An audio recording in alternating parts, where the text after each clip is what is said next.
বিসমিল্লাহির রহমানির রহিম। শুরু করছি মহান রবের নামে, যিনি পরম করুণাময় অতি দয়ালু।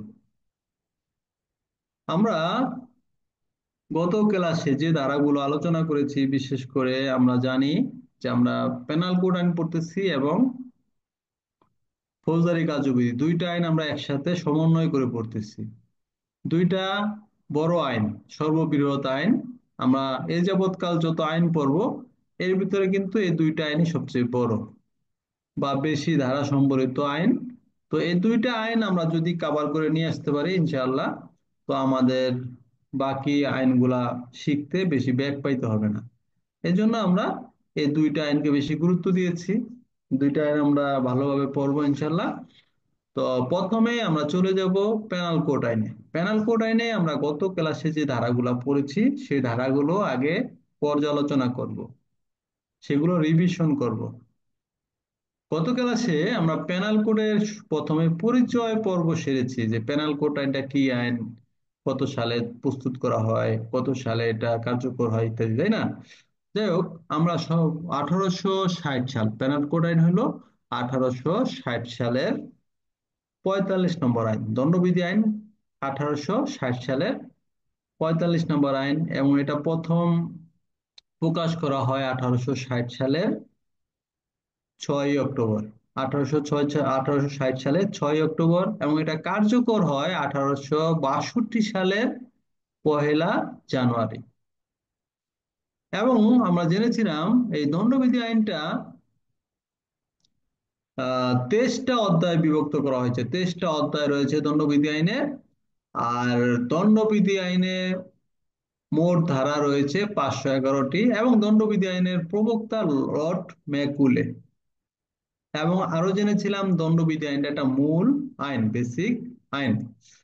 তারপরে আমরা চলে গিয়েছিলাম ধারাতে, দণ্ডবিধি আইনের যে প্রথমে আমরা পড়েছিলাম 1 নম্বর ধারায়, যে এটা 1860 সালে দণ্ডবিধি নামে অভিহিত হবে।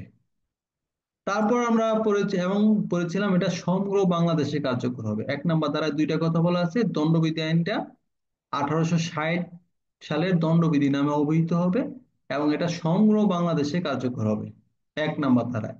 আর 2 নম্বর ধারায় বলেছিলাম কি, যে বাংলাদেশের অভ্যন্তরে বিচারযোগ্য অপরাধ বা বাংলাদেশের অভ্যন্তরে বিচার্য অপরাধ, এটা কি, যদি কোনো ব্যক্তি, এই বাংলাদেশের কোনো নাগরিক বাংলাদেশের অভ্যন্তরে কোন এই আইনের কোনো বিধানের পরিপন্থী কোনো কার্য করে, যেটা আইনের দৃষ্টিতে অপরাধ, তাকে এই আইনের অধীনেই তাকে দোষী সাব্যস্ত করা যাবে এবং তাকে দণ্ডিত করা যাবে বা বিচার করা যাবে। অর্থাৎ ভিতরে বাংলাদেশের ভিতরে যদি কেউ এই দণ্ডবিধি আইনে যে 511টা ধারা আছে, এই ধারার কোনো বিধান লঙ্ঘন করে, এই ধারার পরিপন্থী কোনো কাজ করে, তাহলে সে ব্যক্তিকে এই ধারা দিয়েই, অর্থাৎ এই দণ্ডবিধি মূলেই তাকে দণ্ডিত করা যাবে, তাকে বিচার করা যাবে। কত ধারায়? 2 নম্বর ধারায়। এবং দেন আমরা 3 নম্বর ধারায় পড়েছিলাম যে বাংলাদেশের বাহিরে সংঘটিত কিন্তু বাংলাদেশের অভ্যন্তরে বিচারযোগ্য অপরাধ। বাংলাদেশের বাহিরে সংঘটিত কিন্তু আইন বলে বাংলাদেশের অভ্যন্তরে বিচারযোগ্য অপরাধ। এটা কি? এটা হলো কোনো বাংলাদেশি কোনো নাগরিক যদি বিদেশে গিয়ে কোনো অপরাধ করে, বাংলাদেশের কোনো নাগরিক যদি বিদেশ গিয়ে অপরাধ করে, তাহলে তাকে এই বাংলাদেশে বিচারযোগ্য অপরাধ হিসেবে তাকে বাংলাদেশে বিচার করা যাবে এবং সে যেন বাংলাদেশেই অপরাধটা করেছে বলে গণ্য হবে। অর্থাৎ বাংলাদেশের কোনো নাগরিক বিদেশে গিয়ে অপরাধ সংঘটন করলেও তাকে বাংলাদেশে বিচার করা যাবে যেন সে বাংলাদেশেই অপরাধটা করছে, এরকম। কত ধারায়? 3 নম্বর ধারায়। এই জন্য বলছে যে বাংলাদেশের বাহিরে সংঘটিত কিন্তু বাংলাদেশের অভ্যন্তরে বিচারযোগ্য অপরাধ।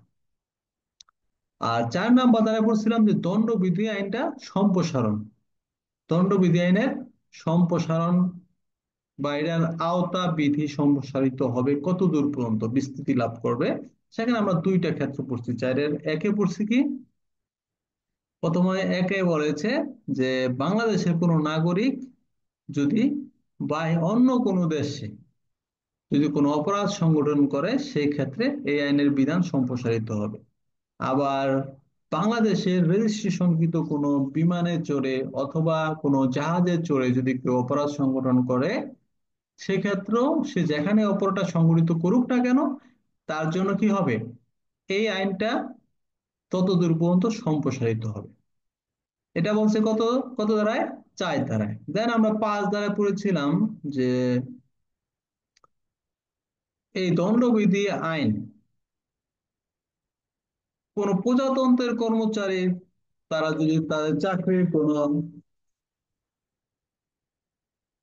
প্রজাতন্ত্রের কোন কর্মচারী তারা কোনো বিদ্রোহ করলে অথবা কোনো বিধান লঙ্ঘন করলে তাদের বিচার করার জন্য যদি কোনো আইন থাকে অথবা কোনো স্থানীয় কোনো আইন থাকে, বিশেষ আইন থাকে, সে আইনকে দণ্ডবিধি আইন ক্ষুণ্ণ করবে না, বাতিল করবে না।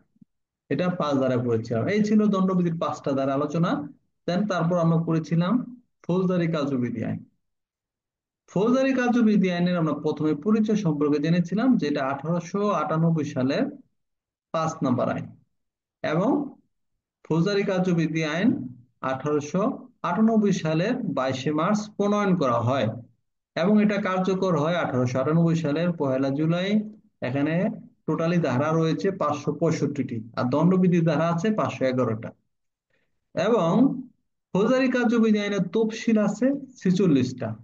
দণ্ডবিধি আইনে তফসিল করেছি 23, দণ্ড তফসিল না, দণ্ডবিধি আইনে অধ্যায় আছে 23টা, আর ফৌজদারি কার্যবিধি আইনে অধ্যায় আছে 46টা। আর তফসিল, তফসিল মানে ফৌজদারি কার্যবিধি আইনে তফসিল আছে। তফসিল মানে এরকম কে কোন অপরাধ করলে সেটা আমলযোগ্য না আমল অযোগ্য, নাকি বিনা গ্রেপ্তার করা যাবে কি যাবে না, এরকম 8 কলম বিশিষ্ট একটা টেবিল।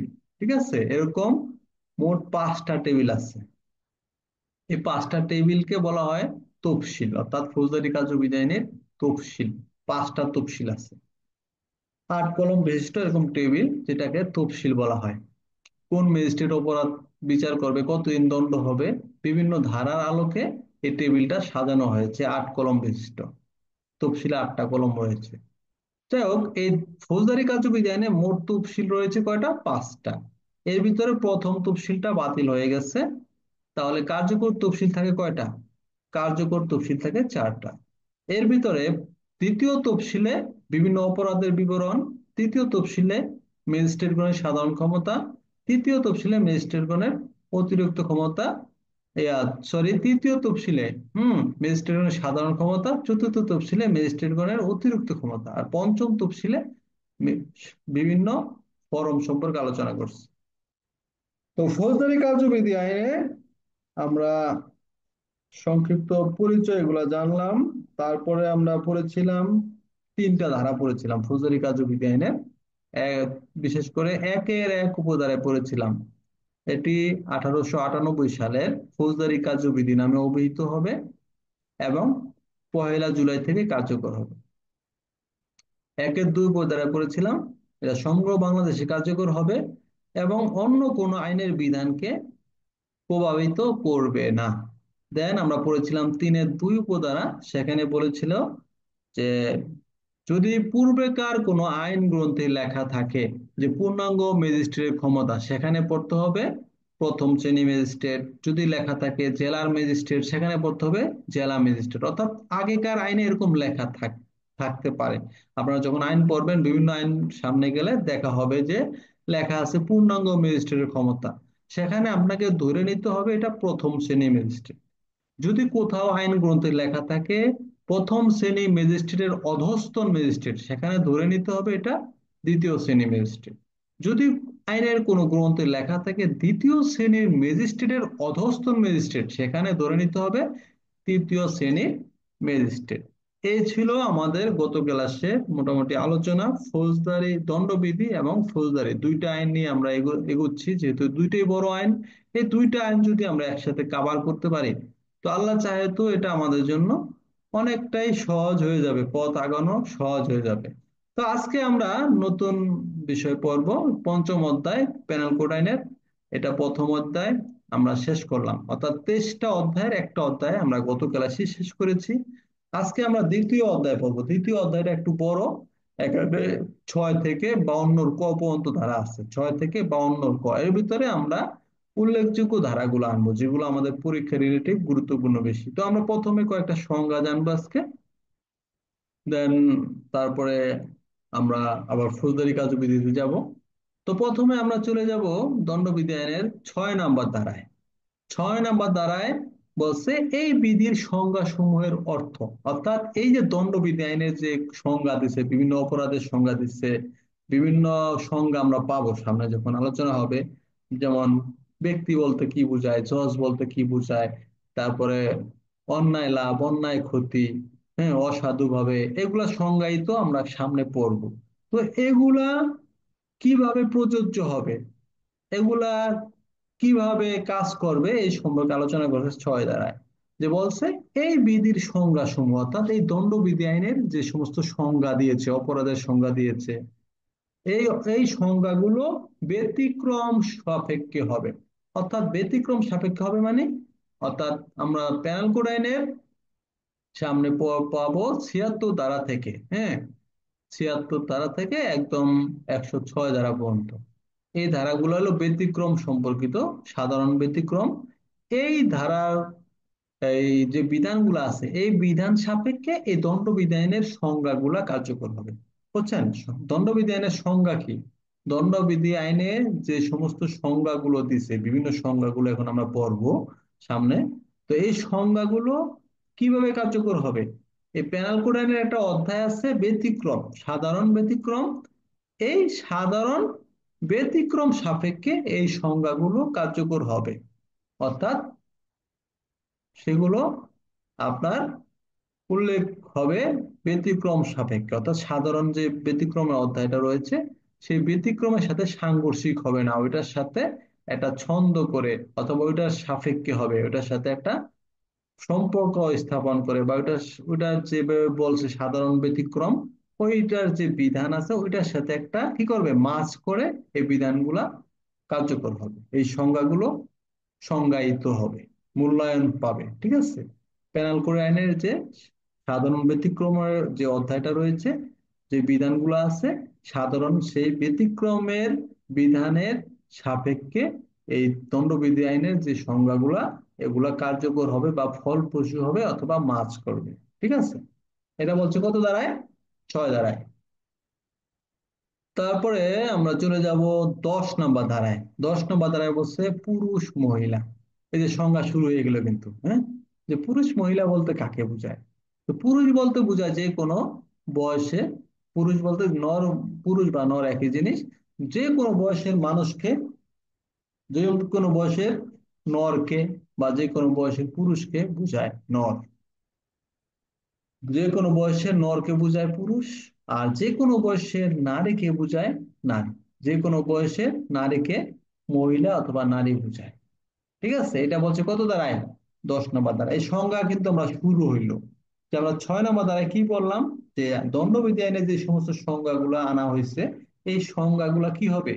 দণ্ডবিধি আইনের আবার একটা ব্যতিক্রম অধ্যায় আছে, সেই ব্যতিক্রম সাপেক্ষে এই সংজ্ঞাগুলা কার্যকর হবে। অর্থাৎ ওইটার সাথে সাংঘর্ষিক হবে না। ব্যতিক্রমে যে অধ্যায় যে বিধানগুলো রচিত হয়েছে, সেই বিধানের সাথে সাংঘর্ষিক হবে না, ওইটার সাপেক্ষে হবে, মানে ওটার সাথে মাছ করবে, ওটার সাথে সমন্বয় হবে। 10 নম্বর দ্বারা আমরা জানলাম কি, পুরুষ মহিলা। পুরুষ বলতে কাকে বোঝায় আমরা কি জানলাম? পুরুষ বলতে যে কোনো বয়সের পুরুষকে বোঝায়, আর নারী বলতে যে কোনো বয়সের নারীকে বোঝায়। ওকে? তো আমরা পুরুষ এবং মহিলা সম্পর্কে জানলাম 10 নম্বর দ্বারায়। আর 11 নম্বর দ্বারায় বলছে ব্যক্তি সম্পর্কে। ব্যক্তি সম্পর্ক, ব্যক্তি কাকে বোঝায়? ব্যক্তি বলতে যে কোনো ব্যক্তি অথবা ব্যক্তি সমূহ অথবা কোনো কোম্পানি বা প্রতিষ্ঠানকে বোঝায়। আমরা তার এতদিন জানতাম যে ব্যক্তি বলতে আমি একজন ব্যক্তি, এটাই জানতাম। কোনো কোম্পানি কেউ যে ব্যক্তি বোঝায় এটা আমরা কিন্তু জানতাম না। এটা আমরা আইনে দেখতে পাই। আইনে বলা আছে যে ব্যক্তি বলতে একক কোনো ব্যক্তিকে বোঝায় বা ব্যক্তির সমষ্টিকে বোঝায়, অথবা কোনো প্রতিষ্ঠান অথবা কোনো আপনার সমিতিকেও আপনাকে কি বোঝায়? ব্যক্তি বোঝায়। কোন সমিতি বা প্রতিষ্ঠানকেও ব্যক্তি বোঝায়। কত দ্বারায়? 11 দ্বারা। এগুলা ধারা মুখস্থ দরকার নাই। যে পুরুষ আমরা জানলাম যে যে কোনো বয়সের পুরুষকে বোঝায়, নারী বলতে যে কোনো বয়সে নারীকে বোঝায়। ধারা 10 এটা মুখস্থ করার দরকার নাই, আমি বলে দেবো কোনটা মুখস্থ করা দরকার। দেন আপনারা শুধু জানলেন কি যে পুরুষ কাকে বলে। ঠিক না? পুরুষ আমরা কি এতদিন জানতাম যে পুরুষ কাকে বলে? হয়তো জানতাম এইভাবে, কিন্তু লিখতে তো পারতাম না, আইনের মতো আইনের ভাষা জানতাম না। এমনি জানতাম যে পুরুষ মানুষ লিঙ্গ ভেদে হয়, ঠিক না? কিন্তু এইভাবে তো জানতাম না যে প্রত্যেকটা বয়সের মানুষকে, যারা নর তাদেরকে পুরুষ বোঝায়। আর নারী বলতে প্রত্যেকটা না, যে কোনো বয়সের নারীকে বোঝায় আইনের দৃষ্টিতে।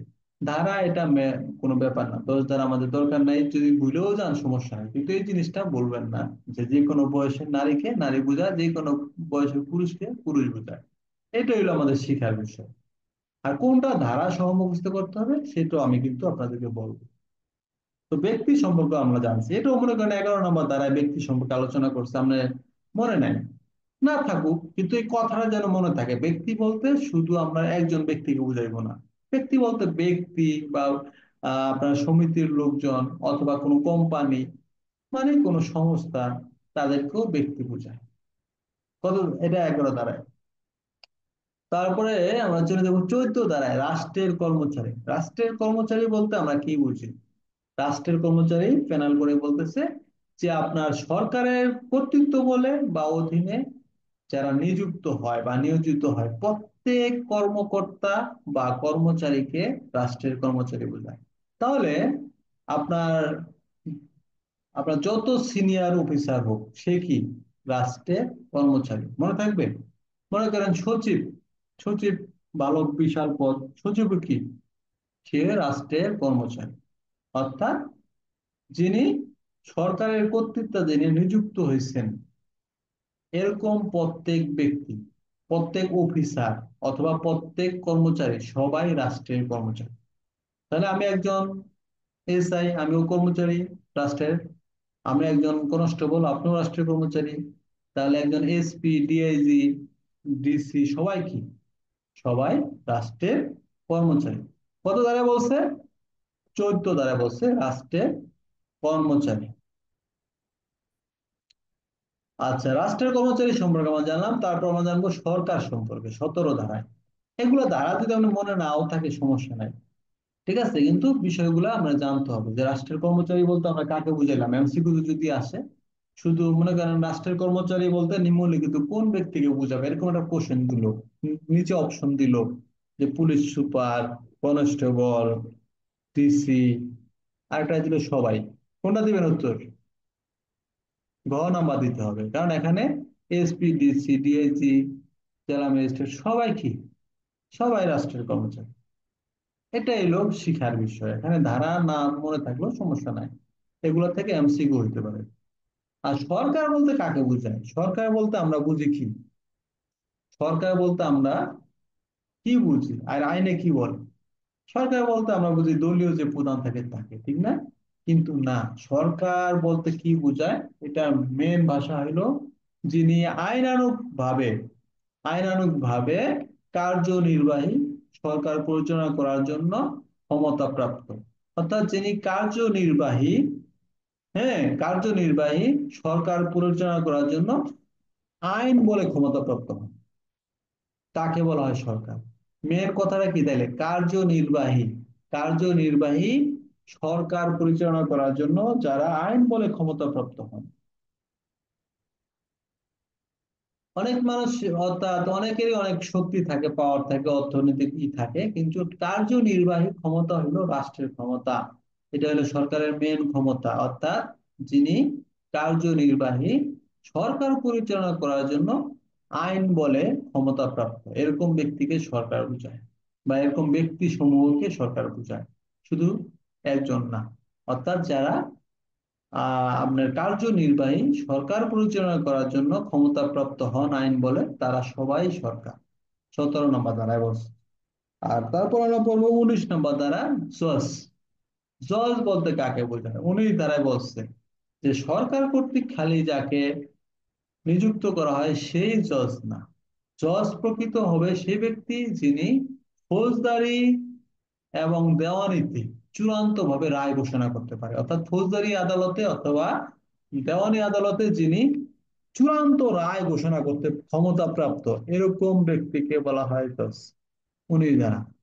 বুঝতে পারছেন? এখন যদি এমসিকিউ আসে যে জজ বলতে নিম্নলিখিত কোন ব্যক্তিকে বোঝাবে, যে সরকার কর্তৃক নিযুক্ত নির্ধারিত ব্যক্তিকে, অথবা যিনি দেওয়ানিতে চূড়ান্ত রায় দিতে পারেন, অথবা যিনি ফৌজদারি আদালতে চূড়ান্ত রায় দিতে পারেন, সবগুলো কোনটা হবে? সবগুলো হবে। অর্থাৎ যে ব্যক্তি আইনানুগ ভাবে ক্ষমতাপ্রাপ্ত হয়ে তিনি যেভাবে দেওয়ানি আদালতে অথবা ফৌজদারি আদালতে চূড়ান্ত রায় ঘোষণা করতে পারেন, ক্ষমতা রাখেন, এরকম ব্যক্তিকে জজ বলা হয়। আমরা কি বুঝলাম? 19 দ্বারা জজ, 19 দ্বারা। এবং আমরা জানলাম জজটা কে। শুধু সরকার নিযুক্ত করেন এরকম ব্যক্তি জজ না। জজ হবেন যিনি আইনানুগ ভাবে ফৌজদারি অথবা দেওয়ানিতে চূড়ান্ত রায় ঘোষণা করার ক্ষমতা প্রাপ্ত, এরকম ব্যক্তিকে জজ বলা হয়। 19 দ্বারা। তারপর আমরা জানবো বিচারালয়। বিচারালয় বলতে আমরা কোর্ট কাছারিকে বুঝি, ঠিক না? কিন্তু আদালত কিন্তু বিচারালয় বলতে কোনো ভবনকে বোঝায় না। অর্থাৎ 20 দ্বারা আমরা সেখানে পড়বেন, দেখবেন বলা আছে বিচারক হিসেবে, হ্যাঁ, বিচারালয় অর্থ হবে যে বিচারক হিসেবে তারা যে কার্যক্রম, তারা আইন বলে যে ক্ষমতা বলে, তারা যে যে বিচার কার্য যে সময় কার্য সম্পাদন করেন, সেই কার্য সম্পাদনের সময়টাকে বলা হয় বিচারালয়। অর্থাৎ ম্যাজিস্ট্রেট বলেন অথবা জজ বলেন, তারা যে সময়টা ভরে বিচার কার্য পরিচালনা করেন ওই সময়কালকে বলা হয় বিচারালয়। কত ধারায় বলছে? 20 ধারায় বলছে বিচারালয়। দেন আমরা চলে যাব হইল 21 ধারায়, সরকারি কর্মচারী। সরকারি কর্মচারী কারা কারা এখানে বলছে অনেকগুলা। বিশেষ করে 11টা প্রতিষ্ঠান আছে, হ্যাঁ, 11টা প্রতিষ্ঠানকে এখানে সরকারি কর্মচারী, হ্যাঁ, 11টা প্রতিষ্ঠান আছে যারা বিভিন্ন ভাবে দেশের বা বাংলাদেশের সরকারি জব করে, চাকরি করে। এখানে এটা এত মুখস্থ করা দরকার নেই যে সরকারি কর্মচারী যদি পরীক্ষা আসে তাহলে সরকারি কর্মচারী এরকম ব্যক্তি যিনি সরকার কর্তৃক নিযুক্ত এবং বেতন ভাতা ভোগ করেন, সুবিধা ভোগ করেন, তাকে এরকম প্রত্যেক ব্যক্তিকে সরকারি কর্মচারী বলে। ঠিক আছে? আর আমাদের মূল বইয়ে আমরা দেখতে পারবো প্রায় 11 প্রকার ব্যক্তির কথা নিয়ে আসছে। 11 প্রকার ব্যক্তি না, মানে 11 প্রকার সংস্থা, তারা সরকারি কর্মচারী। 21 ধারায়।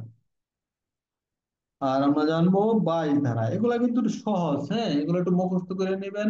22 ধারা থেকে যে স্থাবর সম্পত্তি, অস্থাবর সম্পত্তি। 22 ধারা বলছে স্থাবর সম্পত্তি যেটা ভূমির সাথে সরাসরি সম্পৃক্ত না, যুক্ত না, এরকম প্রত্যেকটা সম্পত্তিকে বলা হয় অস্থাবর সম্পত্তি। যে সম্পত্তিটা ভূমির সাথে সম্পৃক্ত না, এরকম প্রত্যেক সম্পত্তিকে বলা হয় অস্থাবর সম্পত্তি। যেমন আমার এই ল্যাপটপ, মোবাইল, হ্যাঁ, আমার করে দেখেন টেবিলটা, হ্যাঁ, চেয়ারটা, এগুলা কি?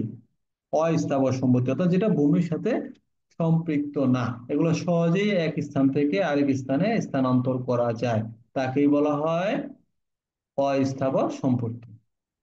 22। আর স্থাবর সম্পত্তিও 22, ধারা একটাই।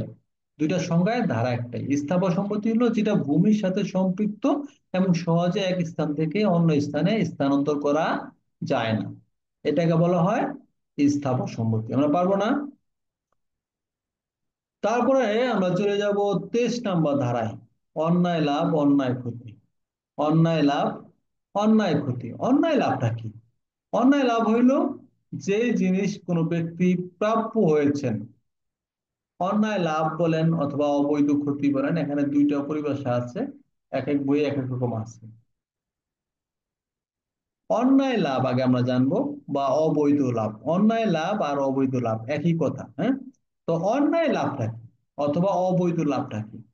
এরকম কোন প্রাপ্তি, এরকম অবৈধ লাভ হচ্ছে বেআইনি ভাবে কোনো কিছু অর্জন করা বা লাভ করা, যে যে সম্পত্তিতে তার আইনানুগ কোনো অধিকার নাই, এরকম ব্যক্তিকে, এরকম বিষয়টাকে বলা হয় অবৈধ লাভ বা অন্যায় লাভ। অর্থাৎ আপনি একটা জিনিস লাভ করছেন, পায়ে গেছেন, অর্জন করছেন, কিন্তু এই জিনিসটা পাওয়ার ক্ষেত্রে ওই সম্পত্তিতে আপনার কোনো অধিকার নাই, আইনানুগ কি নাই, অধিকার নাই, এটাকেই বলা হয় অন্যায় লাভ বা অবৈধ লাভ। এবার আসেন অবৈধ ক্ষতি অথবা অবৈধ লাভ। অবৈধ অন্যায়, অবৈধ ক্ষতি অথবা অন্যায় ক্ষতি একই কথা, দুইটা পরিভাষা জানা থাকলে কি হবে, আমরা মানে ফেস করতে পারবো দুইটা ভাষায়। তাহলে অন্যায় ক্ষতিটা কি, অথবা অন্যায় অবৈধ ক্ষতি, অবৈধ ক্ষতি হইলো এরকম একটা কোনো ব্যক্তির এরকম ক্ষতি হয়ে যাওয়া, হ্যাঁ কোনো ক্ষতি হয়ে যাওয়া, যে ক্ষতিটা, যে সম্পত্তি তার অধিকার থাকা সত্ত্বেও ওই লোকটাকে বঞ্চিত করা হয়েছে, এটা হইলো অবৈধ ক্ষতি। বুঝতে পারছেন? অর্থাৎ করিমের সম্পত্তি থেকে করিমকে ক্ষতিগ্রস্ত করা হয়েছে, তাকে বঞ্চিত করা হয়েছে, ওই সম্পত্তিতে তার আইনানুগ অধিকার থাকা সত্ত্বেও তাকে যদি সেই অধিকার থেকে বঞ্চিত করা হয়, এটাকে বলা হয় অবৈধ ক্ষতি। আমরা কি বুঝতে পারছি? তাইলে এই 22 দ্বারাই জানলাম অস্থাবর সম্পত্তি, এবং স্থাবর সম্পত্তি 23 দ্বারাই জানলাম কি অবৈধ লাভ বা অবৈধ ক্ষতি, অন্যায় লাভ বা অন্যায় ক্ষতি। বুঝা গেছে? 23 নাম্বার ধারাটা বুঝছেন সবাই? আচ্ছা, তারপরে আমরা আর বেশি ধারা পড়বো না। তারপর 24 নাম্বার ধারা পড়বো আমরা। 24 নাম্বার ধারা বলছে অসাধু ভাবে। কিভাবে? অসাধু ভাবে। অসাধু ভাবে বলতে কি, কোনো ব্যক্তি অবৈধ লাভ বা অপর কোনো ব্যক্তির ক্ষতি সাধনের উদ্দেশ্যে কোনো কিছু করে, এটাই কি, এটাই সে অসাধুভাবে করেছে বলে গণ্য হবে। অর্থাৎ কোনো ব্যক্তির ক্ষতি সাধন করার জন্য কোনো কোনো কাজ যদি করে থাকে, তাহলে সে ব্যক্তি অসাধুভাবে করেছে বলে গণ্য হবে। 24 নম্বর ধারা অসাধুভাবে, বুঝতে পারছি যে কোনো ব্যক্তি অবৈধভাবে কোনো ব্যক্তির ক্ষতি সাধন করার জন্য কোনো কাজ যদি করে থাকে, আইনানুগ অধিকার, মানে সে যদি অন্যায় কোনো কাজ করে থাকে, এটাকে বলা হয় অসাধু ভাবে। তারপরে আমরা এই ধারাগুলা আজকে এই পর্যন্তই থাকুক। আমরা এই ধারা কি কি পড়লাম তাহলে আজকের ক্লাসে? ক্লাসের পড়া ক্লাসে মুখস্থ হওয়া চাই, ক্লাসের অল্প অল্প পর্ব। এই ধারাগুলা গুরুত্বপূর্ণ কম, এই জন্য একটু বেশি নিচ্ছি। তো বলতে পারেন স্যার অল্প অল্প পড়বেন, পড়তেছেন যে মেলাগুলা, মেলাগুলা হইলো এগুলা গুরুত্বপূর্ণ কম, এগুলা শুধু সংজ্ঞা তো, এগুলা মোটামুটি জানা থাকলেই হয়। তো আজকে আমরা প্রথমে জানলাম কি 6 নম্বর ধারা। 6 নম্বর ধারা থেকে একবার এমসিকিউ আসছে যে দণ্ডবিধিতে বর্ণিত যে সমস্ত সংজ্ঞা রয়েছে, এই সংজ্ঞাগুলো কি সাপেক্ষে হবে? অত্র আইনের ব্যতিক্রম সাপেক্ষে হবে। অর্থাৎ ব্যতিক্রমের একটা অধ্যায় আমরা সামনে পাবো, সেই অধ্যায় সাপেক্ষে দণ্ডবিধিতে যে সংজ্ঞাগুলা বর্ণনা করা হয়েছে, এই সংজ্ঞাগুলা তখন সেটার সাথে সমন্বয় করে, অর্থাৎ সেটার সাপেক্ষে হবে, বিপক্ষে হবে না, ওটা সাপেক্ষে হবে। অর্থাৎ ওটার সাথে একটা অ্যাডজাস্টিং হবে আর কি, ওই ব্যতিক্রমে যে কথাগুলো বলছে ওটার সাথে, ওটার সাপেক্ষে এই সংজ্ঞাগুলা কার্যকর হবে। 6 নম্বর ধারা, তাই না? তারপর আমরা পড়েছিলাম কত নম্বর ধারা? তারপর আমরা পড়েছিলাম 10 নম্বর ধারা। 10 নম্বর ধারা আমরা কি পড়ছি? যে পুরুষ বা মহিলা সম্পর্কে জানছি, তাই না? তো পুরুষ বা মহিলা সম্পর্কে কি বলছে? পুরুষ বলতে নর, যে কোনো বয়সের পুরুষকে অথবা যে কোনো বয়সের নরকে পুরুষ বোঝায়, আর যে কোনো বয়সের নারীকে মহিলা বোঝায় বা নারী বোঝায়। দেন এটা শেষ। 10 নম্বর দ্বারা। 11 নম্বর দ্বারা আমরা বুঝছিলাম ব্যক্তি। ব্যক্তি সম্পর্কে শুধু একজন ব্যক্তিকে বোঝায়, ব্যক্তি বা ব্যক্তি সমষ্টি, কোনো সমিতি বা কোনো প্রতিষ্ঠান বা সংস্থাকে ব্যক্তি বোঝাবে। 11। তারপর আমরা পড়েছিলাম 14 নম্বর দ্বারায় রাষ্ট্রের কর্মচারী। রাষ্ট্রের কর্মচারী বলতে যারা সরকারি কর্তৃক নিযুক্ত হয়, হ্যাঁ, সরকার কর্তৃক নিযুক্ত হয় এরকম প্রত্যেক কর্মচারী এবং অফিসার সবাই রাষ্ট্রের কর্মচারী। কত দ্বারায়? 14 দ্বারায়। দেন আমরা পড়ছিলাম 17 দ্বারায় সরকার। সরকার বলতে যে ব্যক্তি বা ব্যক্তি সমূহরা বা ব্যক্তিগণ কার্যনির্বাহী সরকার পরিচালনা করার জন্য আইনানুগভাবে ক্ষমতা প্রাপ্ত হন। এই ভাষাটা যেন মনে থাকে, কার্যনির্বাহী ক্ষমতা, সরকার পরিচালনা করার ক্ষমতা যারা আইনানুগভাবে প্রাপ্ত হন তাদেরকে বলা হয় সরকার। 17 ধারা। আর 19 ধারায় আমরা বলছিলাম জজ বা বিচারক। জজ কাকে বলা হয়? শুধু সরকারি ভাবে নিযুক্ত হইলে সে জজ না। জজ মূলত সংজ্ঞাটা এরকম, যে ব্যক্তি ফৌজদারি অথবা দেওয়ানিতে চূড়ান্ত ভাবে রায় ঘোষণা করার ক্ষমতা রাখে। জজরা রায় দেয় না, মামলার রায় দেয় না, কত বছর শাস্তি কে দেয়? বিচারকরা দেয়, জজ দেয়। সেটাই বলছে, দেওয়ানি অথবা ফৌজদারিতে যে চূড়ান্ত রায় ঘোষণা করতে পারেন তাকে বলা হয় জজ। আর বিচারালয়, এই যে বিচারকগণ তাদের কার্য সম্পাদন করার সময়, বিচার কার্য পরিচালনা করার সময় তারা যে সময়টা অতিক্রম করেন বা কার্য সম্পাদন করেন যে সময়ে, ও 17 ধারাটা আবার বলবো না। আচ্ছা, সরকার সরকার, সরকার কাকে বলে? সরকার হইল যে ব্যক্তি বা ব্যক্তি সমূহরা, সরকার বলতে শুধু একজনকে বোঝায় না, যে যে ব্যক্তিগণ আপনার যে ব্যক্তিগণ কার্যনির্বাহী সরকার পরিচালনা করার ক্ষমতাপ্রাপ্ত হন, আইনানুগভাবে ক্ষমতাপ্রাপ্ত হন, এরকম ব্যক্তি বা ব্যক্তি সমূহকে সরকার বোঝায়। ঠিক আছে? সরকার বলতে আমরা শুধু প্রধানমন্ত্রীকে বুঝি না, সরকার এরকম না, প্রত্যেকটা এমপি মন্ত্রী সবাই সরকার। অর্থাৎ তারা আইনানুগ ভাবে কার্যনির্বাহী পরিচালনা করার জন্য ক্ষমতা প্রাপ্ত হয়েছেন, যার কারণে তারা সংসদে আইন পাশ করতে পারেন। আপনি কি পারেন? আপনার crore crore million billion dollar মালিক হইতে পারেন, আপনি কি আইন পাশ করতে পারবেন? আপনি তো কার্যনির্বাহী ক্ষমতা নাই। তারা আইনানুগ ভাবে একটা প্রসেসিং এর মাধ্যমে তারা ক্ষমতা প্রাপ্ত হন, কার্যনির্বাহী সরকার পরিচালনা করার ক্ষমতা প্রাপ্ত হন। আপনিও যদি হন কার্যনির্বাহী পরিচালনা করার ক্ষমতা প্রাপ্ত, যদি আপনিও হন তাহলে আপনিও সরকার হবেন। এই হলো সরকার। বুঝতে পারছি হৃদয়, যে সরকার কাকে বলে? মূলত হলো কার্যনির্বাহী সরকার পরিচালনা করার ক্ষমতা আইনানুগ ভাবে ক্ষমতাপ্রাপ্ত ব্যক্তিকে সরকার বোঝায়, ব্যক্তি বা ব্যক্তি সমূহকে। 17 ধারা। 19 ধারা তো আলোচনা হয়েছে, বিচারালয় 20 ধারা। তারপরে আমরা করেছি 21 ধারা, সরকারি কর্মচারী, তাই না? সরকারি কর্মচারী আমরা জেনেছি যে আপনার যে সরকার কর্তৃক নিযুক্ত প্রত্যেক ব্যক্তি যিনি সরকার থেকে বেতন ভাতা বা সুবিধা ভোগ করে থাকেন, এরকম প্রত্যেক ব্যক্তি সরকারি কর্মচারী। কিন্তু আমাদের এই 20 ধারায়, 21 ধারায় এখানে 11 প্রকৃতির প্রতিষ্ঠানকে বা যারা প্রতিষ্ঠানে কর্মরত রয়েছে এরকম প্রতিষ্ঠানকে বা সংস্থাকে সরকারি কর্মচারী দেখানো হয়েছে 21 নম্বর ধারায়। আর 22 নম্বর ধারায় আমরা পড়ছি কি? স্থাবর সম্পত্তি, অস্থাবর সম্পত্তি, 22 নম্বর ধারায়, তাই না?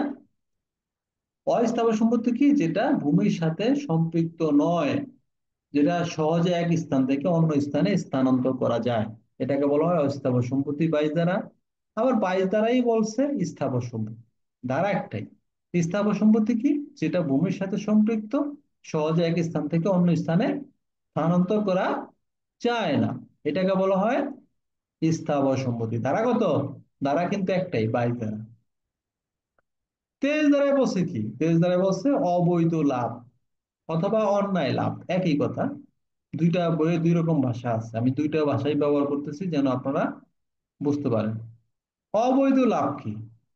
যে কোনো ব্যক্তি যদি এরকম ভাবে কোনো বিষয়ে কোনো সম্পত্তি লাভ করে, যে সম্পত্তি পাওয়ার ক্ষেত্রে তার আইনানুগ অধিকার নাই, আইনানুগ অধিকার না থাকা সত্ত্বেও যদি কোনো কিছু লাভ করে বা অর্জন করে, এটাকেই বলা হয় অবৈধ লাভ।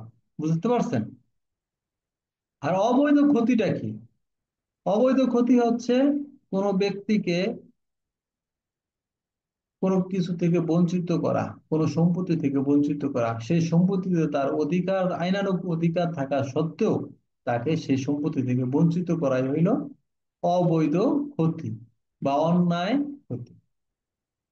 কত ধারায় বলছে? 23 ধারায়।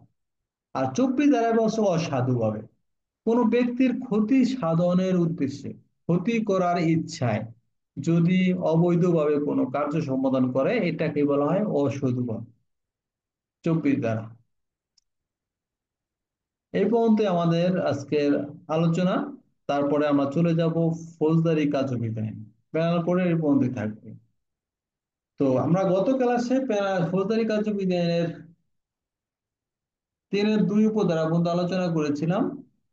আজকে আমরা অনলি একটা ধারা পড়বো। ফৌজদারি কার্যবিধানে কটা ধারা পড়বো? অনলি একটা ধারা পড়বো, বেশি ধারা পড়বো না। 4 নম্বর ধারা পড়বো। ফৌজদারি কার্যবিজ্ঞানের 4 নম্বর ধারাটা অনেক গুরুত্বপূর্ণ। এটা সবাই কঠিন মনোযোগের সাথে এই 4 নম্বর ধারাটা পড়বেন। এবং এই 4 নম্বর ধারাটা আমি শুধু ধারাই পড়াবো না, এটা সবাই বাড়ির কাজ দিব। যে 4 নম্বর ধারা আমি যে কটা সংজ্ঞা পড়াবো, আজ কালকের বাড়ির কাজটা হবে একটু কঠিন। কারণ এই সংজ্ঞাগুলো আমি না পড়ায় ছাড়তেছি না, কারণ এই সংজ্ঞাগুলা যদি না পারেন ফৌজদারি কার্যবিধি আইন আপনার মাথায় ঢুকবে না। তো 4 নম্বর ধারায় আমরা যে এই সংজ্ঞাগুলা নিয়ে আসছি, সবার বাড়ির কাজ থাকবে এই সংজ্ঞাগুলা লেখা। অবশ্যই আপনারা আমাকে পোস্ট করবেন, ঠিক আছে? তো ফৌজদারি কার্যবিধি আইনের 4-এর প্রথম আমরা পড়বো 4-এর 1-এর ক। 4-এর 1-এর ক অর্থ কি বলছে? আপনার অ্যাডভোকেট কাকে বলে, উকিল কাকে বলে। তো অ্যাডভোকেট বা মুক্তার বা উকিল, এই বাংলাদেশে যে সমস্ত আইন আছে, বাংলাদেশের বলবৎ অর্থাৎ কার্যকর এরকম আইন বলে যারা আপনার মামলা পরিচালনা করার জন্য, হ্যাঁ, বা আইন ব্যবসা করার জন্য ক্ষমতা রাখেন। যে কোনো আদালতে যায় আইন ব্যবসা করতে ক্ষমতা প্রাপ্ত এরকম ব্যক্তিদেরকে বলা হয় অ্যাডভোকেট অথবা উকিল অথবা আপনার মুক্তা। বুঝতে পারছি 4-এর 1-এর পর। অর্থাৎ বাংলাদেশের আইন অনুযায়ী, বাংলাদেশে বলবৎ আছে কার্যকর আছে এরকম আইন অনুযায়ী যে ব্যক্তি যে কোনো আদালতে আইন ব্যবসা করার ক্ষমতা রাখেন। আপনি কি ইচ্ছা করলে আইন ব্যবসা করতে পারবেন? আপনি ইচ্ছা করলে যা কি মামলা চালাইতে ইয়া করতে পারবেন? আপনার কি আইনজীবী হিসেবে নিয়োগ করবে? করবে না। কারণ আপনি তো আইনানুগ ভাবে ক্ষমতাপ্রাপ্ত না। আপনি সেই লাইনে লেখাপড়া করেন নাই, দেন আপনি পারবেন না। এই জন্য বলছে অ্যাডভোকেট কাকে বলে। অ্যাডভোকেট হইল যে ব্যক্তি বাংলাদেশের বলবৎ আইন অনুযায়ী তিনি যে কোনো আদালতে কি করতে পারেন, আইন ব্যবসা করার ক্ষমতা রাখেন। এরকম ব্যক্তিকে বলা হয় অ্যাডভোকেট বা উকিল। 4-এর 1-এর ক ধারা, এগুলা এই ধারাগুলা 100% মুখস্থ করতে হবে। 100% একবারে ঠোঁটস্থ। তারপরে আমরা 4-এর 1-এর ডাবল ক, অ্যাটর্নি জেনারেল। অ্যাটর্নি জেনারেল বলতে আমরা বুঝবো যে বাংলাদেশে নিযুক্ত অ্যাটর্নি জেনারেল, তারপরে অতিরিক্ত অ্যাটর্নি জেনারেল, তারপর আপনার সহকারী অ্যাটর্নি জেনারেল, এবং সরকার, সরকারি যে অ্যাডভোকেট থাকবেন তিনি, অথবা সরকার যদি অন্য কোনো অফিসারকে নিযুক্ত করেন তাহলেও তারাও অ্যাটর্নি জেনারেল হিসেবে গণ্য হবেন। তাদেরকে অ্যাটর্নি জেনারেল হিসেবে বুঝাবে। 4-এর 1-এর ডাবল ক, অ্যাটর্নি জেনারেল বলতে আমরা কাকে কাকে বুঝবো? অ্যাটর্নি জেনারেলকে বুঝবো, তারপর অতিরিক্ত অ্যাটর্নি জেনারেলকে বুঝবো, সহকারী অ্যাটর্নি জেনারেলকে বুঝবো, অথবা সরকার, সরকারি অ্যাডভোকেট, অথবা সরকার যদি অন্য কোনো অফিসারকে নিযুক্ত করেন তাকেও আমরা অ্যাটর্নি জেনারেল বলি। 5 প্রকার ব্যক্তিকে অ্যাটর্নি জেনারেল বোঝায়। মনে থাকবে? 4-এর 1-এর ডাবল ক মানে দুইটা ক। তারপর আমরা চলে যাবো 4-এর 1-এর খতে, জামিনযোগ্য অপরাধ, জামিনের অযোগ্য অপরাধ। জামিনযোগ্য অপরাধ, জামিনের অযোগ্য অপরাধ। জামিনযোগ্য অপরাধটা কি? জামিনযোগ্য অপরাধ হইল যে ফৌজদারি কার্যবিধি আইনের, হুম, যে সমস্ত অপরাধ গুলাকে ফৌজদারি কার্যবিধি আইনের 2য় তফসিলের 8ম কলমে জামিনযোগ্য দেখানো হয়েছে, অথবা বাংলাদেশে বলবৎ, বলবৎ বোঝেন মানে বাংলাদেশে কার্যকর আছে এরকম আইন অনুযায়ী যে সমস্ত অপরাধ গুলাকে জামিনযোগ্য দেখানো হয়েছে। জামিনযোগ্য মানে এরকম একটা অপরাধ করছে যে অপরাধটা সামান্য অপরাধ, এটা জামিনে ছাড়া দেওয়া যাবে, আইনে বলা আছে, অপরাধের প্রকৃতি অনুযায়ী ধারা অনুযায়ী বলা আছে। বুঝছেন? এটা হলো জামিনযোগ্য অপরাধ। যেমন 4-এর 1-এর খতে বলছে যে ফৌজদারি কার্যবিধি আইনের 2য় তফসিলের 8ম কলমে যেই অপরাধকে জামিনযোগ্য দেখানো হয়েছে এটা হলো জামিনযোগ্য অপরাধ। অথবা আর একটু লাগাইতে পারেন অন্য অন্য আইনেও, মানে বাংলাদেশে আরো অন্য অন্য, শুধু কি ফৌজদারি আইন, আরো আইন আছে না, তো অন্য অন্য আইনেও যেগুলাকে জামিনযোগ্য দেখানো হয়েছে, এগুলো জামিনযোগ্য অপরাধ। মনে থাকবে জামিনযোগ্য অপরাধ কি? 4-এর 1 খ। আমরা জামিনের অযোগ্য অপরাধ, এটাও 4-এর 1 জামিনযোগ্য অপরাধ, জামিনের অযোগ্য অপরাধ, ধারা একটাই, 4-এর 1 খ।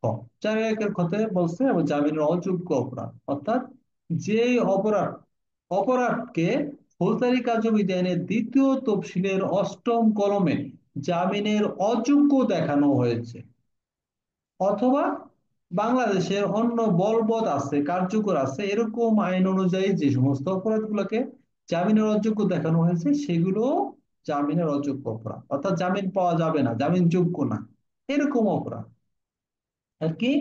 জামিনযোগ্য অপরাধগুলো একটু কম, মানে গুরুত্বপূর্ণ অপরাধ না, এগুলো একটু অপরাধের পরিমাণটা কম। আর জামিনের অযোগ্য অপরাধটা হেভি অপরাধ, যেগুলো বড় অপরাধ। তো আমরা জানলাম 4-এর 1 খয়ে জামিনযোগ্য অপরাধ, জামিনের অযোগ্য অপরাধ, বুঝতে পারছি তো? এখন আমরা প্রশ্ন করলে পারবেন বলতে জামিনযোগ্য অপরাধ কাকে বলে, জামিনের অযোগ্য অপরাধ কাকে বলে? যে সমস্ত অপরাধগুলোকে ফৌজদারি কার্যবিধি আইনের 2য় তফসিলের 8ম কলমে জামিনযোগ্য দেখানো হয়েছে, এগুলা জামিনযোগ্য অপরাধ। এতটুকু লেখলেও হবে। আপনি যদি একটু স্ট্যান্ডার্ড লিখতে চান যে এছাড়াও বাংলাদেশের অন্য অন্য আইনে যেগুলো বাংলাদেশে কার্যকর আছে ইনস্ট্যান্ট, এরকম আইনেও যদি জামিনযোগ্য দেখানো হয় সেগুলো জামিনযোগ্য অপরাধ। আর জামিনের অযোগ্য অপরাধ যে সমস্ত অপরাধগুলো ফৌজদারি কার্যবিধি আইনের 2য় তফসিলের 8ম কলমে জামিনের অযোগ্য দেখানো হয়েছে, সেগুলো জামিনের অযোগ্য অপরাধ। এতটুকু লেখলেও হবে। আর এটার সাথে আর একটু যোগ করতে পারেন যে এছাড়াও বাংলাদেশে বলবৎ আছে এরকম অন্য অন্য আইনেও যেগুলাকে জামিনের অযোগ্য দেখানো হয়েছে, সেগুলো জামিনের অযোগ্য অপরাধ। বোঝা যাচ্ছে? তারপর আমরা বলবো 4-এর 1 গ, অভিযোগ। কোনো ব্যক্তি কোনো ব্যক্তি আইনানুগভাবে সুবিচার পাওয়ার উদ্দেশ্যে থানায় গিয়ে পুলিশ অফিসারের নিকট যে নালিশ দাখিল করেন তাকে বলা হয় অভিযোগ।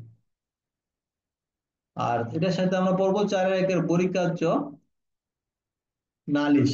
নালিশ কাকে বলে? কোন ব্যক্তি আইনানুগভাবে তিনি বিচার পাওয়ার জন্য ম্যাজিস্ট্রেট বা আদালতে উপস্থিত হয়ে কোন অভিযোগ দায়ের করেন, এটাকে বলা হয় নালিশ। এটার মধ্যে আমরা কি বুঝলাম? যে পুলিশ অফিসারের কাছে দাখিল করে কি? অভিযোগ। আর নালিশ দাখিল করে কার কাছে? আদালতে অথবা ম্যাজিস্ট্রেটের কাছে। বুঝতে পারছেন তো পার্থক্যটা কোথায়? মেন পার্থক্য, নালিশটা করা হয় আদালতে, অভিযোগটা করা হয় কোথায়? থানায় বা পুলিশ অফিসারের নিকট। তাহলে আমরা কি জানলাম? 4-এর 1 অভিযোগ, এটা থানা ও পুলিশ অফিসারের কাছে ন্যায় বিচার পাওয়ার উদ্দেশ্যে যদি কোনো ব্যক্তি কোনো নালিশ দায়ের করেন, এটাকে বলা হয় অভিযোগ। আর নালিশটা যে ন্যায় বিচার পাওয়ার উদ্দেশ্যে কোনো ব্যক্তি ম্যাজিস্ট্রেটের নিকট অথবা আদালতে উপস্থিত হয়ে তিনি যদি কোনো অভিযোগ দায়ের করেন তাকে বলা হয় নালিশ। 4-এর 1 বরিকার্য। তারপর আমরা পড়বো 4-এর 1 চ, আমলযোগ্য অপরাধ। 4-এর 1 চ, যেই অপরাধের জন্য একজন পুলিশ অফিসার বিনা পরোয়ানায় গ্রেপ্তার করতে পারে তাকে বলা হয় আমলযোগ্য অপরাধ অথবা আমলযোগ্য মামলা। আমলযোগ্য অপরাধ অথবা আমলযোগ্য মামলা, 4-এর 1 চ। আর 4-এর 1 ঢ, ঘোড়ার ইয়ে ঢোলের আছে না, 4-এর 1 ঢতে বলছে যে অপরাধ করলে একজন পুলিশ অফিসার বিনা পরোয়ানায় গ্রেপ্তার করতে পারে না তাকে বলা হয় আমলের অযোগ্য অপরাধ। বিনা পরোয়ানায় গ্রেপ্তার করতে পারে না তাকে বলা হয় আমলের অযোগ্য অপরাধ অথবা আমলের অযোগ্য মামলা, নন কগনিজেবল অফেন্স। 4-এর 1 ঢ। তারপরে আমরা নিতে পারি 4-এর 1 ট, অনুসন্ধান। অনুসন্ধান বলা হয় বিচার ব্যতীত ম্যাজিস্ট্রেট কর্তৃক, হ্যাঁ, যাবতীয় কার্যক্রমকে বলা হয় অনুসন্ধান। 4-এর 1 ট অর্থাৎ আদালত বা ম্যাজিস্ট্রেট কর্তৃক পরিচালিত বিচার ব্যতীত যাবতীয় খালি বিচার করে এই কাজটা ছাড়া ম্যাজিস্ট্রেট অন্য যত কাজ করে সব কি? অনুসন্ধান। অর্থাৎ আপনার বিচার ব্যতীত ম্যাজিস্ট্রেট বা আদালত কর্তৃক পরিচালিত যাবতীয় কার্যক্রমকে কি বলা হয়? অনুসন্ধান। আর 4-1 ঠতে বলছে ম্যাজিস্ট্রেট অথবা পুলিশ অফিসারের নিকট থেকে ক্ষমতা প্রাপ্ত হয়ে কোন সাক্ষ্য প্রমাণ সংগ্রহের উদ্দেশ্যে যে কার্যক্রম পরিচালনা করা হয় তাকে বলা হয় তদন্ত। সাক্ষ্য প্রমাণ সংগ্রহের উদ্দেশ্যে যে কার্যক্রম পরিচালনা করা হয় তাকে বলা হয় তদন্ত। ধারা কত? 4-1 ঠ। আর অনুসন্ধান 4-1 ট। অনুসন্ধানটা করে ম্যাজিস্ট্রেটরা, আর তদন্তটা করে পুলিশ অফিসাররা। বুঝতে তো পারছেন? তারপরে আমরা পড়বো 4-1 ড। 4-1 ড বিচার বিভাগীয় কার্যক্রম। বিচার বিভাগীয় কার্যক্রম কি? আইনানুগ ভাবে শপথ গ্রহণ পূর্বক যে কার্যক্রম করা হয় তাকে বলা হয় বিচার বিভাগীয় কার্যক্রম। আপনি কোর্ট কাছারিতে গেলে দেখবেন সেখানে আইনানুগ ভাবে আপনাকে আগে শপথ করাই লাগবে না, যে যাহা বলিব সত্য বলিব মিথ্যা বলিব না, এরকম শপথ করায় না। অর্থাৎ আইনানুগ ভাবে শপথ গ্রহণ পূর্বক যে সমস্ত কার্য পরিচালনা হয় সেগুলাকে বলা হয় কি? বিচার বিভাগীয় কার্যক্রম। মনে থাকবে? 4-1 ড। তারপরে আমরা নেব 4-1 ত। থানার ভারপ্রাপ্ত কর্মকর্তা। থানার ভারপ্রাপ্ত কর্মকর্তা বলতে কাকে বোঝায়? 4-1 ততে বলছে যে থানার ভারপ্রাপ্ত কর্মকর্তা বলতে বুঝাবে যে কনস্টেবল বলের উপরে, হ্যাঁ, এবং থানার ভারপ্রাপ্ত কর্মকর্তার পদের নিচে এরকম ব্যক্তি, এরকম অফিসারকে, তখন থানার ভারপ্রাপ্ত কর্মকর্তা থানায় অনুপস্থিত থাকবেন, তখন সরকার এরকম পদের অফিসার যে কনস্টেবল পদের উপরে এবং থানার ভারপ্রাপ্ত কর্মকর্তার নিচে এরকম অফিসারদেরকে সরকার কি করতে পারবেন? যখন থানা পরিচালনা করার জন্য দায়িত্ব প্রদান করবেন তখন তাকে বলা হয় থানার ভারপ্রাপ্ত কর্মকর্তা। তো এখান থেকে আমরা একটা বিষয় জানতে পারলাম, থানার ভারপ্রাপ্ত কর্মকর্তার পদ থেকে কিন্তু একজন কনস্টেবলকে অব্যাহতি দেওয়া হয়েছে। অর্থাৎ কনস্টেবলকে থানার ভারপ্রাপ্ত বলা যাবে না, অথবা থানার অফিসার ইনচার্জ বলা যাবে না। এই পদ থেকে তাকে অব্যাহতি দেওয়া হয়েছে একজন কনস্টেবলকে। 4-1 তো এটার সাথে আমরা পুলিশ প্রবিধান ব্যবহার করব 201 বিধি, এবং আমরা অনুসন্ধান করেছি, তদন্ত করেছি, এটার সাথে আমরা পুলিশ প্রবিধান ব্যবহার করব 613 বিধি। 613 বিধি মনে থাকে যেন এই পিআরবি গুলা। আর তারপরে আমরা আরো এই 4 নম্বর ধারাটা অনেক গুরুত্বপূর্ণ, যেগুলা সংজ্ঞা বলছি এগুলো সবার মুখস্থ করতে হবে এবং আমাকে লিখে দেখাইতে হবে। শনিবারে সবাই লিখে দিবেন। আগামী কালকে শুক্রবার বন্ধ থাকবে ক্লাস। শনিবারে সবাই আমাকে লিখে আমাকে গ্রুপে পোস্ট করবেন। আমি দেখবো যে আপনারা সংজ্ঞাগুলো লেখছেন। বইয়ে যেভাবে লেখছে এভাবে কেউ লিখবেন না। আমি যেভাবে আলোচনা করছি অথবা আপনার মাথায় কি আসছে এই বিচার বিভাগ কার্যক্রম ব্যাপারে, অথবা থানা অফিসারের সাথে বলতে আপনি কি বুঝছেন, আপনার মতো করে লিখবেন। কেউ কিন্তু শিট দেখে দেখে শিটের মতো লিখবেন না। ভুলে গেলে শিটের হেল্প নিতে পারেন, কিন্তু আপনি কি করবেন না, শিটের মতো লিখবেন না, বইয়ের মতো লিখবেন না, আপনি আপনার মতো করে লিখবেন। এটাই আমি দেখবো। এই সংজ্ঞাগুলো যেগুলো আলোচনা হচ্ছে অনেক গুরুত্বপূর্ণ। তারপরে আমরা নিব 4-1 মধ্যাহ্ন নিব। 4-1 মধ্যাহ্ন বলছে অপরাধের সংজ্ঞা।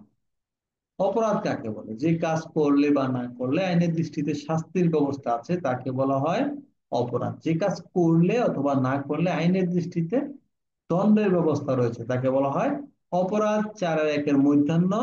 এবং এটা পেনাল কোড আইনের 40 ধারা। পেনাল কোড আইনও সংজ্ঞায়িত করছে অপরাধ কাকে বলে। কত ধারায়? পেনাল কোডের 40 ধারায় বলছে অপরাধ কাকে বলে। আর ফৌজদারি কার্যবিধি আইনের কত ধারায় বলছে? 4-1 মধ্যাহ্নয় বলছে অপরাধ কাকে বলে। তারপরে আমরা নিতে পারি 4-1 ধূমতান্ন। 4-1 ধূমতান্ন পাবলিক প্রসিকিউটর। পাবলিক প্রসিকিউটর কাকে বলে ভাই? এটা অনেক গুরুত্বপূর্ণ একটা বিষয়। পাবলিক প্রসিকিউটর বলতে বোঝায় যে আপনার ফৌজদারি কার্যবিধি আইনের 492 ধারা মোতাবেক, 492 ধারা অনুযায়ী মামলা পরিচালনা করার জন্য সরকার কর্তৃক নিযুক্ত অথবা পাবলিক প্রসিকিউটরের নির্দেশে কার্যে কার্যরত ব্যক্তিকে পিপি বোঝায় বা পাবলিক প্রসিকিউটর বলা হয়। তাহলে কি বোঝা গেল? যে আপনার সরকার 492 ধারা মোতাবেক মামলা পরিচালনা করার জন্য যে ব্যক্তিকে নিযুক্ত করেন, অথবা পাবলিক প্রসিকিউটর যে ব্যক্তিকে কার্য পরিচালনা করার জন্য নিযুক্ত করেন, তাকে বলা হয় পাবলিক প্রসিকিউটর অথবা পিপি। 4 ধূমতান্ন মূলত তাহলে পিপিটা কে নিয়োগ করেন? সরকার নিয়োগ করবে। 4 ধূমতান্ন।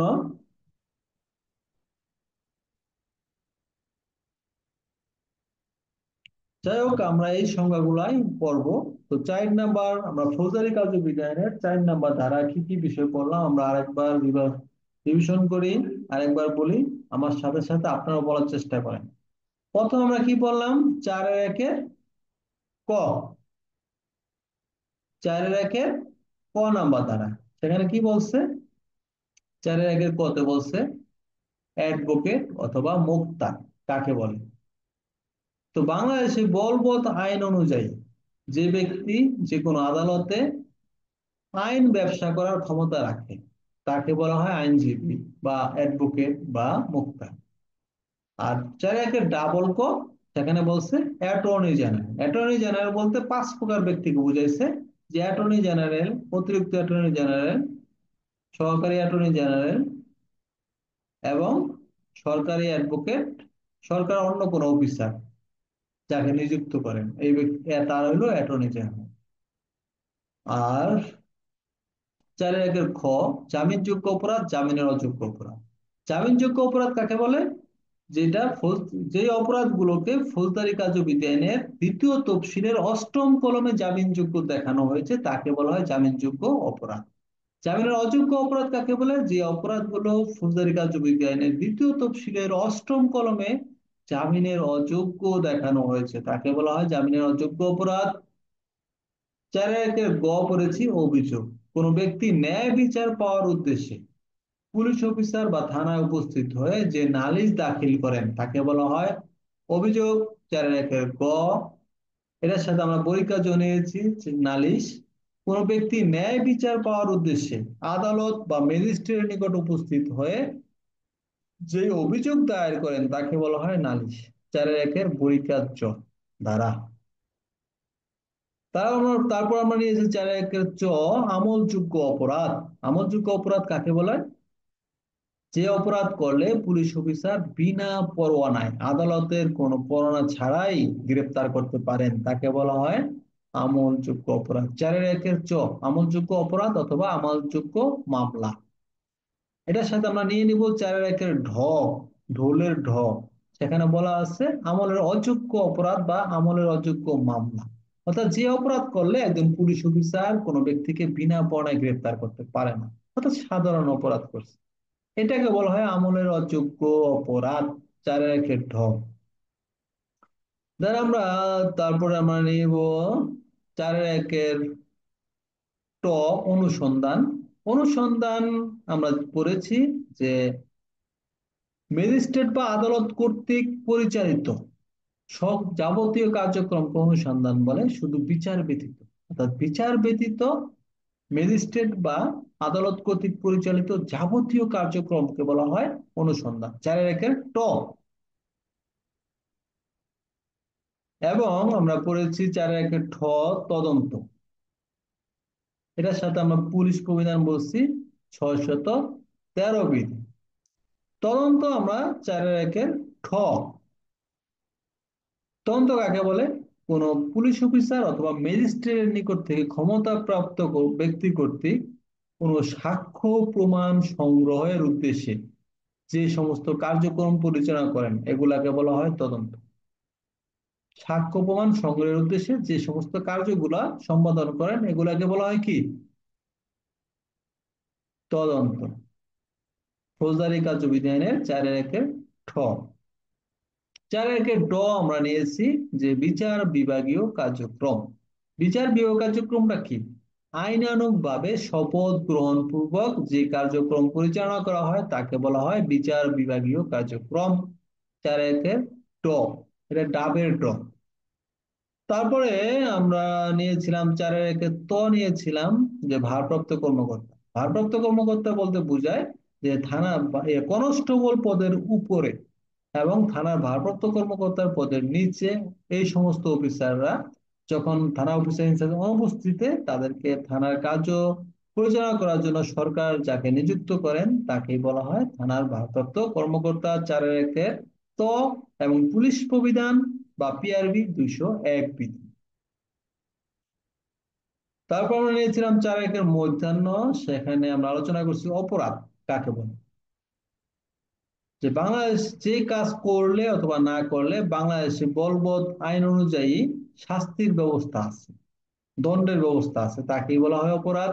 4-এর 1 মধ্যাহ্ন এবং পেনাল কোডের 40 ধারায় বলা আছে। 4-এর 1 ধন্তান্ন আমরা করেছিলাম পাবলিক প্রসিকিউটর, কোন মামলা পরিচালনা করার জন্য সরকার সরকার 492 ধারা মোতাবেক যেই ব্যক্তিকে নিযুক্ত করেন বা যে অফিসারকে নিযুক্ত করেন তাকে বলা হয় পিপি বা পাবলিক প্রসিকিউটর। ফৌজদারি কার্যবিধি আইনে 4-এর 1 দন্তান্ন। এই সংজ্ঞাগুলো অনেক গুরুত্বপূর্ণ। আমরা এটার সাথে আরেকটা ধারা যোগ করব, 5 নম্বর ধারাটা বললে কি হবে, আমাদের এই অধ্যায়টা শেষ হয়ে যায়। না দেব না, থাক, বেশি বোরিং লাগবে, আপনারা নতুন ছাত্র আমার এখানে বেশি, তো আমরা আর পড়বো না। তো আমরা কি কি বিষয় পড়লাম, ফৌজদারি এবং দণ্ডবিধি। দণ্ডবিধিতে আমরা সংজ্ঞা পড়েছি, ফৌজদারিতেও সংজ্ঞা পড়েছি। আজকের ক্লাসটা অনেক গুরুত্বপূর্ণ, যে সংজ্ঞাগুলো আমাদের জানা দরকার। অবশ্যই আপনারা ফৌজদারিতে যে সংজ্ঞাগুলো পড়াইছি এই সংজ্ঞাগুলো সবাই শনিবারে আমাকে লিখে পোস্ট করবেন। তো কি লিখে পোস্ট করবেন, আপনার মতো করে লিখবেন। আপনি কোনো নকল করবেন না, গাইডেডটা দেখবেন না, অথবা কোনো বইয়ের ভাষা নিবেন না, আপনার ভাষায় লিখবেন। এটাই কিন্তু আমার পরীক্ষা থাকবে আপনাদের জন্য। শনিবারে সবাই এই পরীক্ষা অংশগ্রহণ করবেন। যতগুলা সংজ্ঞা পড়াইলাম 4 ধারায় ফৌজদারি কার্যবিধি আইনে, এই প্রত্যেকটা সংজ্ঞা সবাই লিখবেন। এগুলো অনেক গুরুত্বপূর্ণ, এই সংজ্ঞাগুলো না বুঝলে সামনের ধারা বুঝবেন না। পরিষ্কার কথা, এই ফৌজদারি কার্যবিধি আইনেই বুঝবেন না। তো আমরা ফৌজদারি কার্যবিধি আইনে যে ধারাগুলো পড়লাম, রিভিশন করলাম, এবং এখন আমরা টোটালি আমরা এই ধারাগুলা প্রশ্ন উত্তর পর্বে আর একটু পরিষ্কার করব ইনশাল্লাহ। ক্লাসে আপনারা কতটুকু কভার করতে পারছেন এটা আমরা এখন পরীক্ষা করব। সবাই এই আমাদের প্রশ্নোত্তর পর্বে থাকবেন, কারণ সবচেয়ে গুরুত্বপূর্ণ পার্টটাই হলো প্রশ্নোত্তর পর্ব। এত সময় বলে তো আমি একা একা কথা বললাম, এখন আপনারা কথা বলার সুযোগ পাবেন, কোনো প্রশ্ন থাকলে প্রশ্ন করতে পারবেন। দেন আরো যদি কোনো গ্যাপ থাকে গ্যাপ গুলো আমরা এখানে কভার করব। দেখা যাক আপনারা কি শিখলেন আমাদের এই ক্লাসে, সেটাই এখন আমরা পরীক্ষা করবো। ধন্যবাদ সাথে থাকার জন্য।